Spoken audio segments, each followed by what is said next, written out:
চক্রান্ত করছে।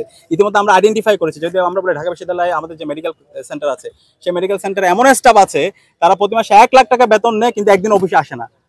অফিসে 77 জন স্টাফ আছে, কিন্তু আপনি যদি অফিসে যান, আপনি ওখানে গিয়ে স্টাফ 7 জনও পাবেন না। একই সাথে ওইখানে আমাদের বিশ্ববিদ্যালয়ে একমাত্র বিশ্ববিদ্যালয় যেটা হচ্ছে ইমার্জেন্সিতে 2 তলায় ছিল, তো এটা এখন আমরা প্রেশার ক্রিয়েট করে নিচে নিয়ে এসেছি। এবং প্রত্যেকটা জায়গায় সেটা যদি আমরা রেজিস্টার বিল্ডিংয়ে যাই, সেখানে সিন্ডিকেট এবং টিচারদের মধ্যে আমরা জানি এখানে টিচার ক্ষেত্রে বিগত সময়ে ফেসিবাদী আমলে এমন এমন টিচারদেরকে নিয়োগ দেওয়া হয়েছে যাদের পজিশন ছিল 20তম 25তম, যারা টিচার হওয়ার যোগ্য না।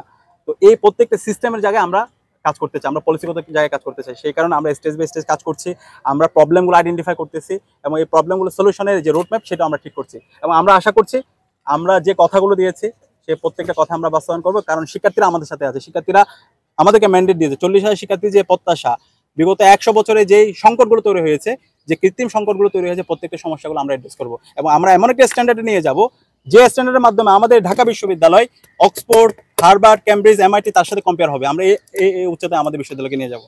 আপনারা হেলথ ক্যাম্প সহ অনেকগুলো স্বাস্থ্যগত কাজ করেছেন। স্বাস্থ্যগত পরীক্ষায় 50% ডিসকাউন্টের ব্যবস্থা করেছে। এটি নিয়ে এনসিপির অনেক নেতারা বলছেন যে আপনারা ইংলিশকে দিয়ে শিক্ষার্থীদের মধ্যে আপনারা ছাত্র রাজনীতি শিবিরের ছাত্র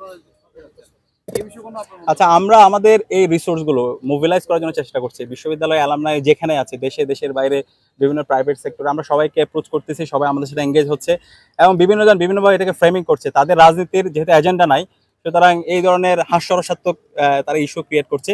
তো ছাত্র জনতা এই ধরনের হাস্যরসাত্মক ইস্যু এগুলোকে কেউ পাত্তা দিচ্ছে না এবং তারাও দিনে দিনে অপ্রাসঙ্গিক হয়ে পড়ছে।